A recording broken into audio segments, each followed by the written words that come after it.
대법원장이 취임 초반부터 재판 지연 해소를 강조하며 사법부 개혁에 속도를 내면서 여러 개혁안들이 나오는 가운데 국내 사법개혁이 어떤 방향으로 흘러갈지 예측해봤습니다. 이재명 더불어민주당 대표가 괴한에게 흉기 피습을 당하며 충격을 주고 있습니다. 유명 정치인들을 향한 유사범행 사례들을 살펴보고 국선 변호사 보수가 5만 원 늘어난 55만 원으로 증액됐다는 소식도 알아봤습니다.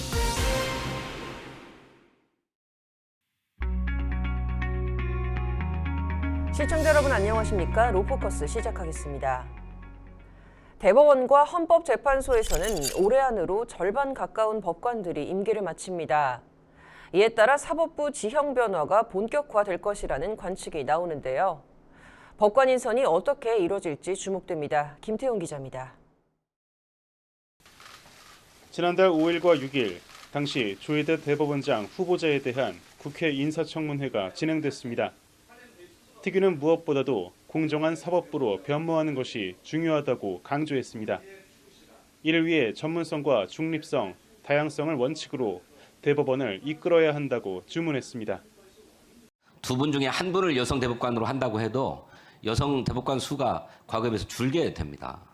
그러면 역시 다양성에 있어서 문제가 생긴다고 보여지는데 저는 적극 검토하셔야 된다고 생각합니다. 대법원이 진짜 전문성과 다양성에 있어서 국민들로부터 인정을 받을 수 있는 그런 구성이 됐으면 좋겠습니다. 조희대 대법원장 취임 후 맞는 2024년 대법원에서는 올해 대법원장을 제외한 대법관 13명 중 6명이 임기를 마칩니다. 우선 올해 1월 1일자로 안철상, 민유숙 대법관이 퇴임했습니다.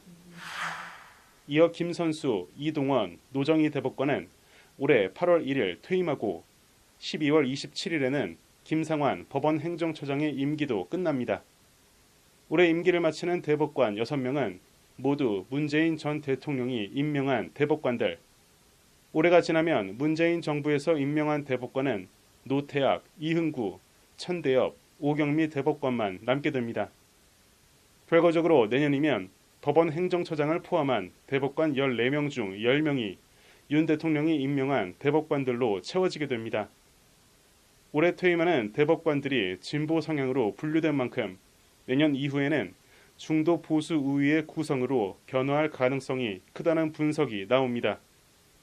반면 조희대 대법원장이 인사청문회에서 대법관 구성에 있어 다양성을 강조한 만큼 대법관 자리를 특정 성향의 법관으로 채울 가능성은 낮다는 시각도 있습니다.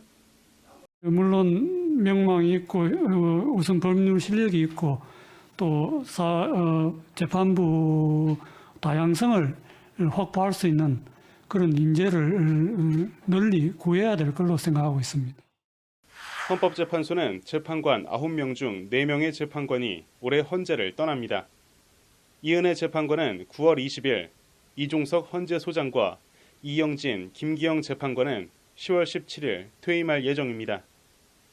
다만 대통령과 국회, 대법원장이 3명씩 지명하는 재판관 구성 방식, 재판관 9명 중 6명 이상이 찬성해야 위헌 결정을 할 수 있는 헌재의 의사결정 방식 등을 고려하면 급격한 변화는 없을 것이란 관측이 나옵니다.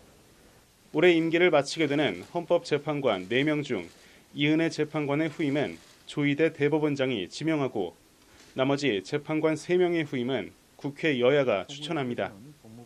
대법원과 헌법재판소 모두 절반 가까운 구성원 교체가 예고된 올해 공정한 사법부로 평가받기 위해서는 정치적 이념을 떠나 법관 구성에서부터 심도 깊게 임해야 할 것으로 보입니다.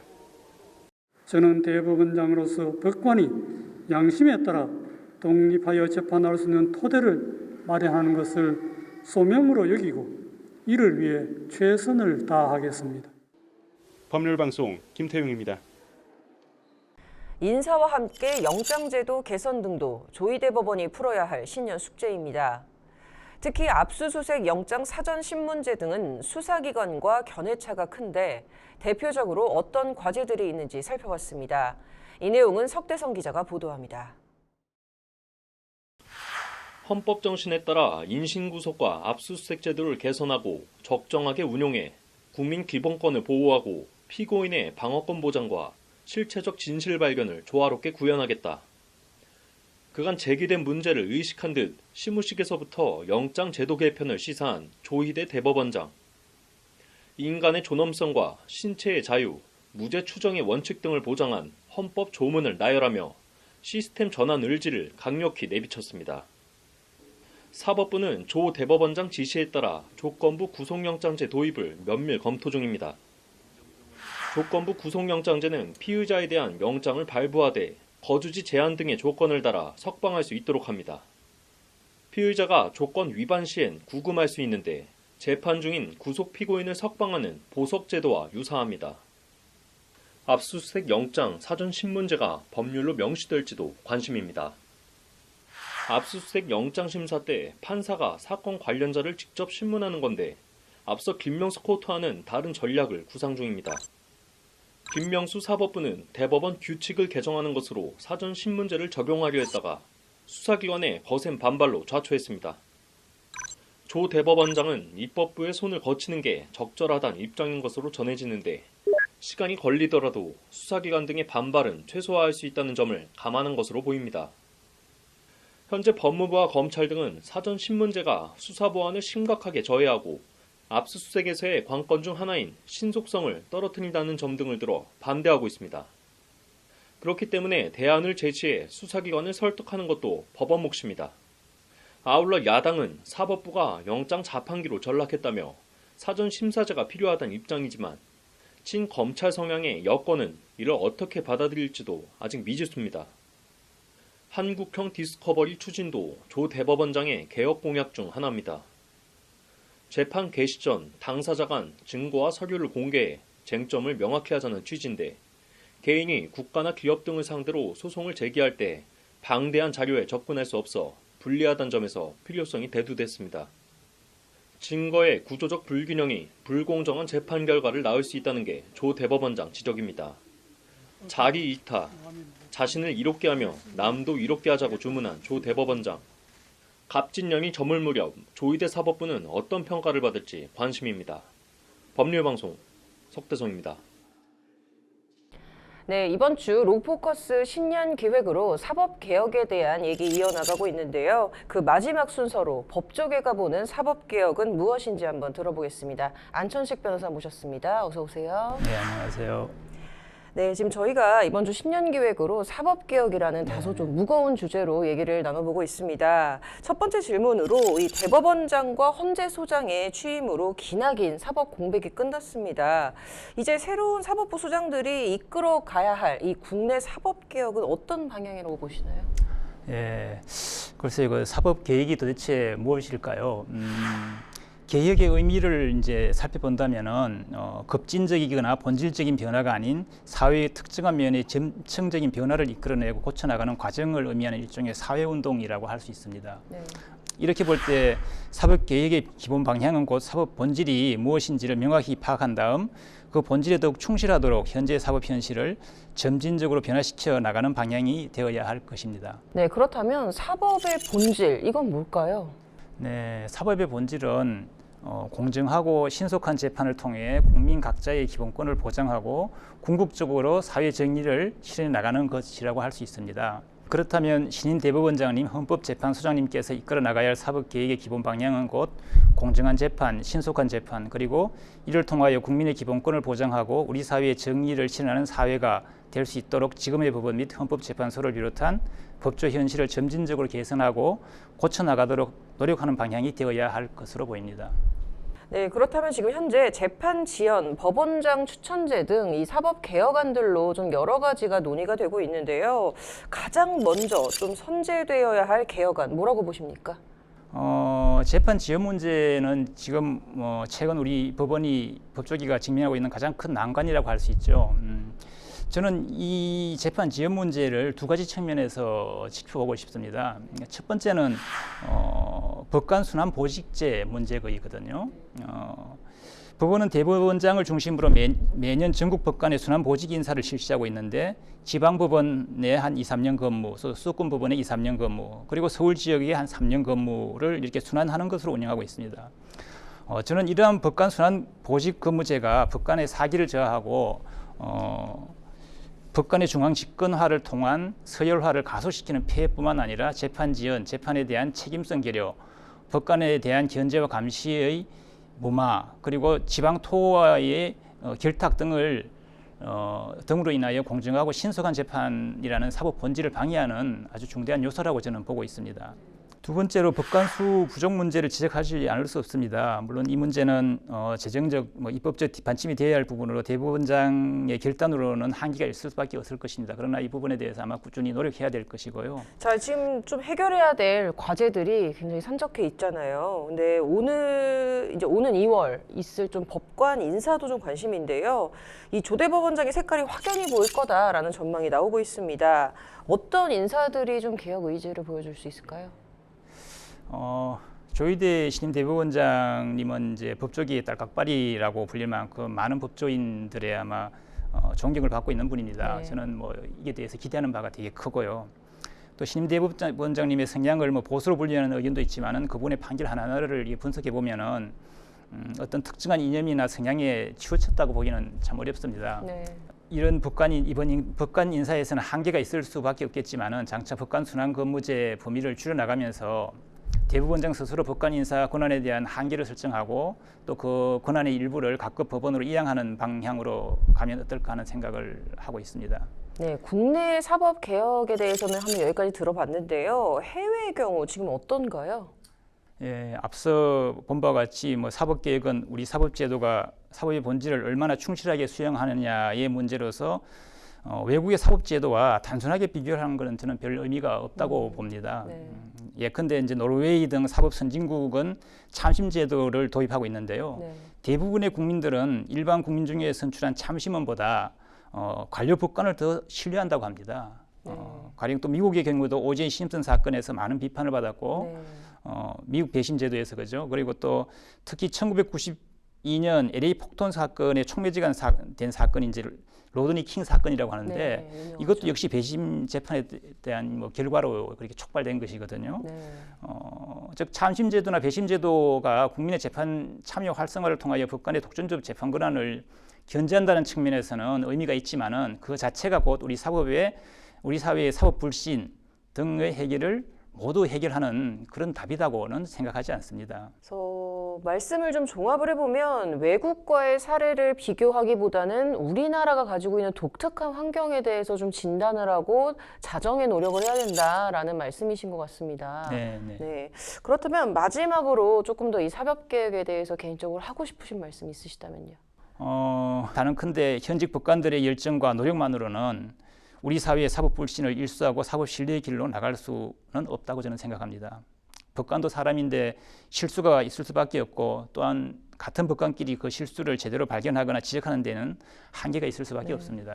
이와 같은 부족한 점은 일반 국민 또는 변호사들과 겸허히 소통하면서 열린 마음으로 개선해 나가는 노력을 멈추지 말아야 합니다. 이렇게 상호작용을 통하여 우리 사회의 사법 불신은 점차 해소되고 법적 정의가 바로 서게 될 것이라고 저는 생각하고 있습니다. 네, 오늘 많은 말씀 해주셨는데요. 변호사, 판사, 검사, 이 법조인들 모두가 함께 좀 잘 소통하고 잘하라는 말씀으로 알아듣도록 하겠습니다. 네, 오늘 좋은 말씀 매우 감사드립니다. 네, 감사합니다.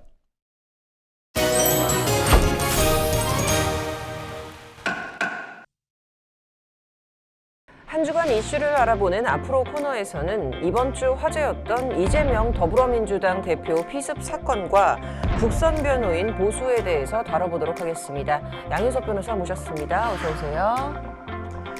자, 지금 연일 굉장히 파장이 커지고 있는 사건인데요. 이재명 더불어민주당 대표가 피습을 당하는 사건이 발생을 했습니다. 이거 사실관계 소개 좀 해주시죠. 네, 이재명 대표가 2024년 1월 1일 오전 10시 30분경 부산 강서구 가덕도 대양전망대에서 피습을 당하였습니다. 이재명 대표는 이날 가덕도 신공항 부지를 둘러본 후 기자들의 질문을 답변하며 이동 중이었는데요. 네. 피의자는 이 대표에게 사인해달라며 다가가더니 왼쪽 목을 향해서 흉기를 진 오른손을 휘둘렀습니다.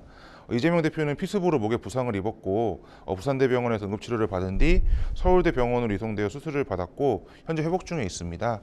피의자는 현장에서 바로 체포돼서 현재 부산경찰청에서 범행 동기 등에 대한 수사를 받고 있습니다. 네, 이거 좀 수사를 철저히 해야 한다라는 목소리가 여기저기서 나오고 있는데요. 이 경찰 등 수사기관의 움직임 현재 어떻습니까? 예, 먼저 경찰은 부산경찰청의 특별수사본부를 구성해서 피의자에 대한 범행 동기 등을 수사하고 있습니다. 부산경찰청의 1월 3일 브리핑에 의하면 피의자는 범행 동기에 대한 무피권을 행사하고 있으나 지난해 인터넷에서 흉기를 구매했고 이재명 대표를 살해하려고 하였다는 진술을 확보했습니다. 이에 따라서 경찰은 피의자에게 살인미수 혐의를 적용해서 3일 구속영장을 신청하였고 같은 날 피의자의 주거지와 사무실에 대한 압수수색 영장을 발부받아 수색을 진행하고 현재 범행 동기를 파악하고 있습니다. 네, 사실 이런 유력 정치인에 대한 테러가 이번이 처음이 아닌데요. 과거에도 여러 번 있었습니다. 이거 어떤 사건들이 있었나요? 예, 말씀하신 것처럼 이번 이재명 대표에 대한 피습 이외에도 정치인에 대한 피습은 과거 여러 사례가 있었습니다. 2022년 3월 7일 당시 더불어민주당 송영길 대표는 대선 지원 유세를 하던 중 둔기로 후두부를 수차례 갈각당하는 피해를 입었고 가해자는 24일 새벽 남부구치소에서 극단적 선택을 하며 사망한 사건이 있었습니다. 그 밖에 2006년 5월 20일 당시 한나라당 대표였던 박근혜 전 대통령은 서울시장 선거에서 지지연설을 위해 오르던 중 악수를 청하며 다가온 괴한이 휘두른 문구형 커터칼에 의해서 오른쪽 얼굴이 11cm 찢어지는 피해를 입었습니다. 가해자는 이에 대해서 살인미수 및 공직선거법 위반 등 혐의로 기소되었고 징역 10년형이 확정이 되었습니다. 이웃나라인 일본에서도 2022년 7월 8일 아베 신조 전 총리가 참여 선거에 대한 후보 지원 유세를 하던 중에 산탄총과 유사한 사제총기로 피격이 되어서 사망하는 사건이 있습니다. 가해자는 살인 혐의로 현재 재판을 받고 있습니다. 이처럼 국내를 막론하고 좀 정치인에 대한 피습이 발생을 하고 있는데 주요 인사들에 대한 신변 보호를 강화해야 될 뿐만 아니라 극단적인 갈등이나 혐오 정치가 좀 지향이 돼서 정치 문화가 개선될 필요가 있는 것 같습니다. 네, 이제 이번 사건을 계기로 좀 극단적 대립으로 치닫는 이런 정치 진영 대립에 대해서 좀 해결을 해야 된다라는 목소리가 많이 나오고 있고요. 자, 이번 소식 여기까지 듣겠고 법조계 동정으로 한번 넘어가 보겠습니다. 국선 변호인 보수가 증액이 됐다고요? 네, 이 노인이나 장애인 등 사회적 약자이거나 고속 사건 등 필요적 변호 사건에 대해서 법원은 국선 변호인을 선정해서 변호인의 조력을 받도록 하고 있습니다. 이러한 국선 변호인의 보수는 2022년에 40만 원에서 45만 원, 2023년에는 50만 원으로 책정이 되었습니다. 이러한 국선 변호인 보수는 2024년 50만 원에서 55만 원으로 증액이 되었는데요. 국회는 국선 변호인 보수 증액분 약 40억 원을 반영한 예산을 의결하였습니다. 네, 김영훈 협회장이 굉장히 많은 일을 하신 것 같은데 사실 저도 일반 국민 입장에서 이게 국선 변호사가 굉장히 좋은 취지로 이제 이렇게 활용이 되는 제도인데 좀 금액이 적지 않나라는 생각이 좀 네. 듭니다. 변호사는 국선 변호인 말고도 이 국가에서 이렇게 선정되는 다른 제도도 있나요? 네, 이 형사 피고인을 위해서 선정되는 국선 변호인 이외에도 대표적으로는 이 소년 보호 사건에서 비행 소년을 위해 선정되는 국선 보조인, 성범죄나 스토킹 범죄, 아동 학대 사건의 피해자를 조력하기 위해서 선정되는 피해자 국선 변호사 제도가 있습니다. 네, 뭐 사실 크게 드라마틱하게 증액이 되지는 않았으나 어쨌든 이것도 진일보한 고무적인 움직임이라 생각이 드는데 이번 보수 증액 어떻게 보시나요? 이 앞서 말씀드린 연구 용역에서는 국선 변호인 보수 60만 원 이외에도 국선 전담 변호사의 보수도 월 100만 원 증액되어야 한다는 결론을 내놓았습니다. 현재 사선 형사 변호인의 보수가 국선 변호인 보수의 10배 이상으로 형성이 되어 있고 국선 변호인이 선정되는 사건의 그 피고인들이 사회적 약자인 경우가 대부분입니다.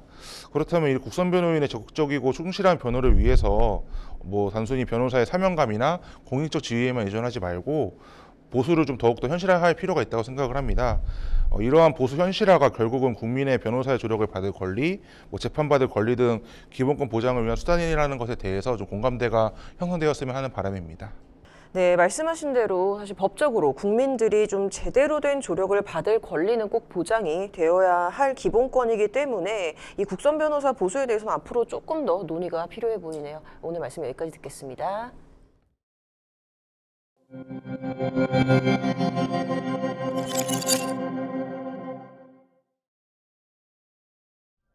완벽한 상속, 최근 그 욕심 많은 형제가 내 유류분까지 뺏어갔을 때 어떻게 대처해야 되는지 알아봤는데요. 오늘은 그 반대로 평생 이 도박과 유흥에 빠져 살면서 부모님 등골만 빼먹던 형제가 유류분을 내놓으라는 괘씸한 상황이라면 어떻게 방어해야 되는지에 대해서 알아보겠습니다. 법률사무소 율쌤 김도윤 변호사님 나와 계십니다. 변호사님 안녕하십니까? 네, 안녕하세요. 네, 변호사님 먼저 이 유류분이 위헌이냐 아니냐 논란이 좀 많잖아요. 네. 그 헌법재판소 결론이 아직 안 나와서 이제 뭐 유류분 반환 청구 소송에서 억울한 피고들도 있을 것 같아요.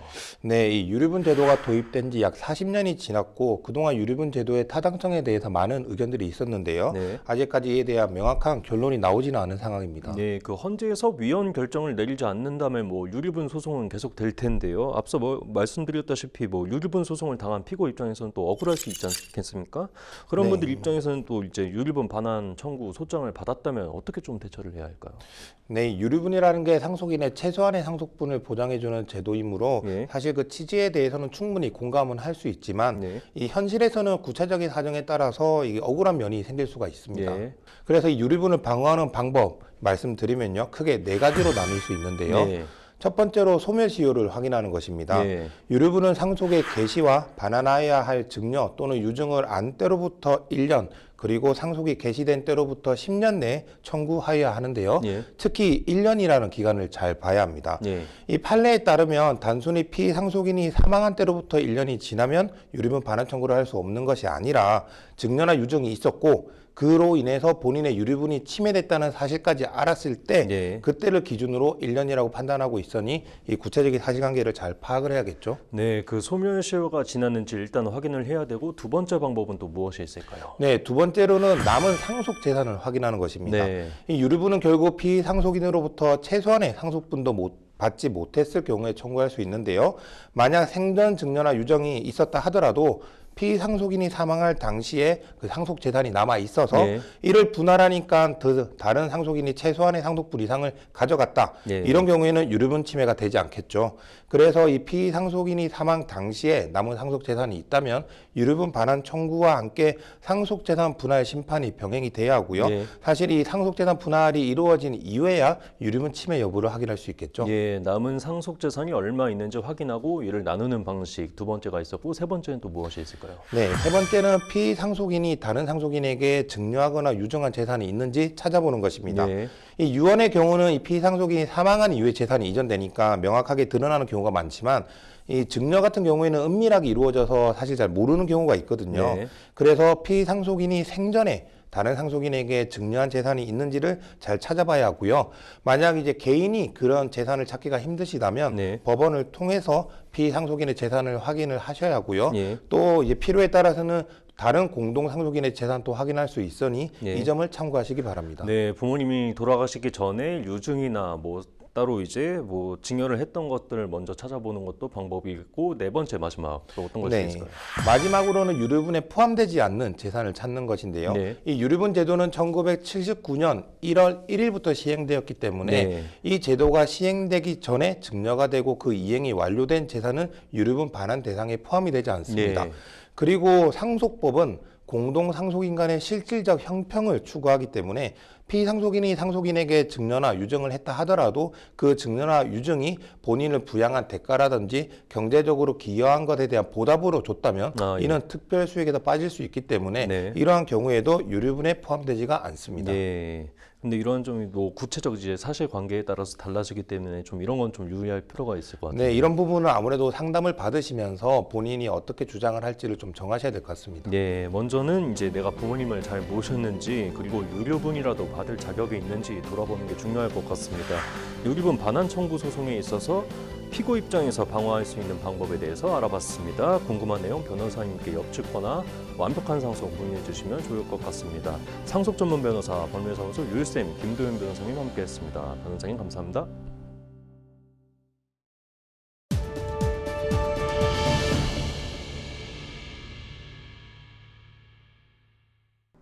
이번 주 로포커스 여기까지입니다. 시청해주셔서 고맙습니다.